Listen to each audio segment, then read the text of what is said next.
नमो बुद्धाय। क्यों गुरु रविदास जी को नीच जानकर जोगी गोरखनाथ जी ने पानी नहीं पिया। जोगी गोरखनाथ पानी पीने से इनकार कर गए।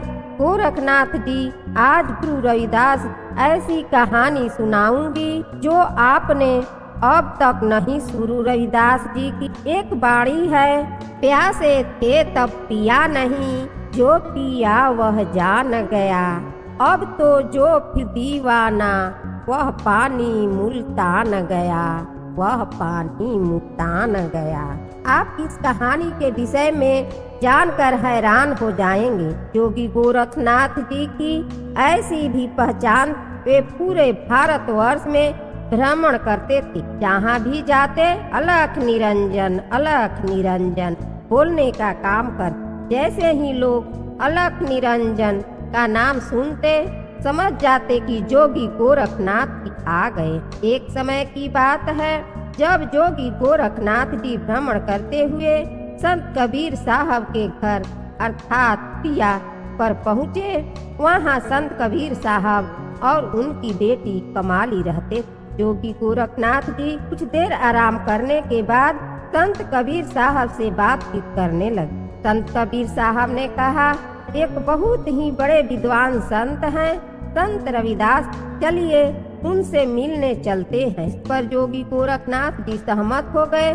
संत कबीर साहब, उनकी बेटी कमाली और जोगी गोरखनाथ तीनों गुरु रविदास जी के घर पहुँचे। जब रविदास जी ने जब देखा कि तीन संत उनके घर पधारे हैं, तो वे अत्यंत प्रसन्न। उन्होंने सभी का स्वागत किया और प्रेम पूर्वक अतिथियों को बैठाया। गुरु रविदास जी दौड़कर पानी लाए और सबसे पहले योगी गोरखनाथ जी को दी, क्योंकि वे उनके घर पहली बार आए। लेकिन योगी गोरखनाथ जी ने पानी पीने से इनकार कर दिया।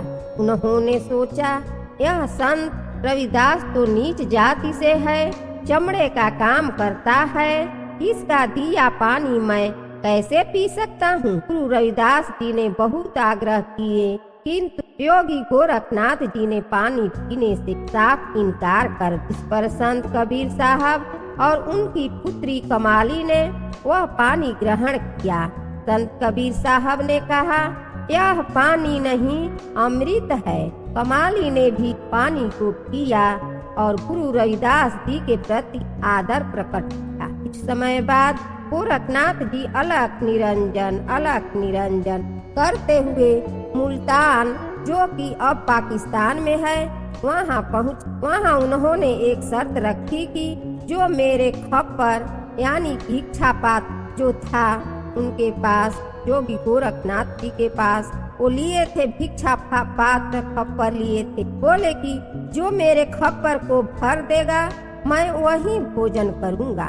ऐसी परिस्थिति में राजा भी वहाँ आए, मगर वे भी जोगी गोरखनाथ जी का खप्पर नहीं भर पाए। यह बात जब संत कबीर साहब की बेटी कमाली ने सुनी, तो उन्होंने कहा, ये तो संत आए हुए हैं। वे संत जो आए हुए हैं गोरखनाथ। उन्होंने अपने घर से एक पुरुष को भेजा और कहा, जाइए, जो संत अलख निरंजन बार बार कर रहे हैं उन्हें बुला कर लाई। कमाली जी के घर के सदस्य एक पुरुष ने जाकर योगी गोरखनाथ जी के हाथ जोड़कर आग्रह किए और उन्होंने बुला करके लाए। योगी गोरखनाथ जी पूरी भीड़ के साथ वहाँ पर पहुँचे।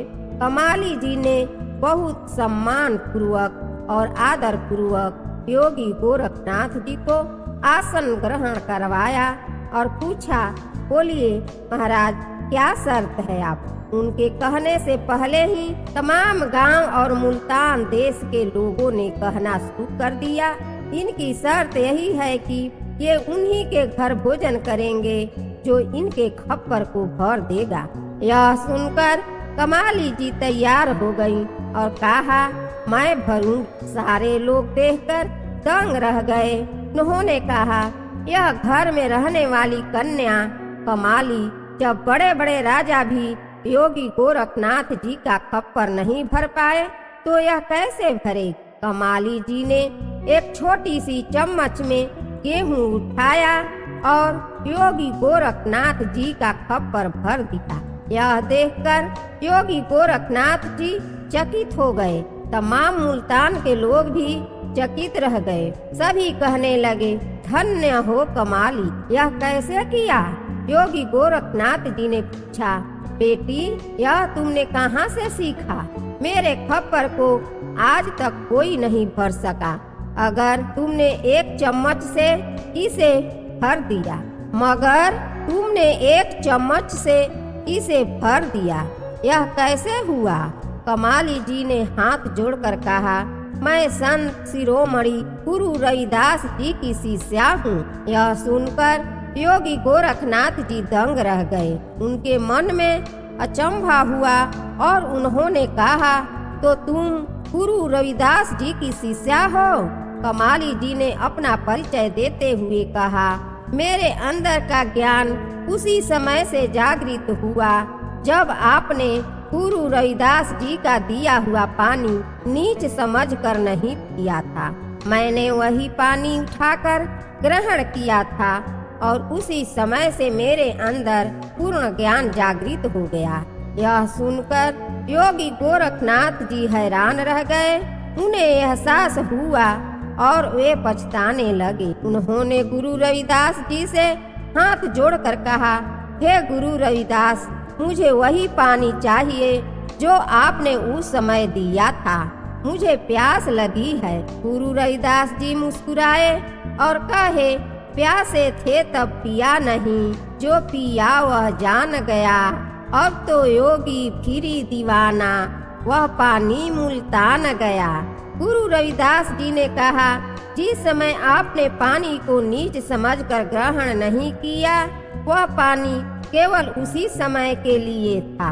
अब वह पानी कमाली के माध्यम से ज्ञान बन चुका है। वह पानी दोबारा नहीं मिलेगा। यह सुनकर योगी गोरखनाथ जी को गहरा एहसास हुआ।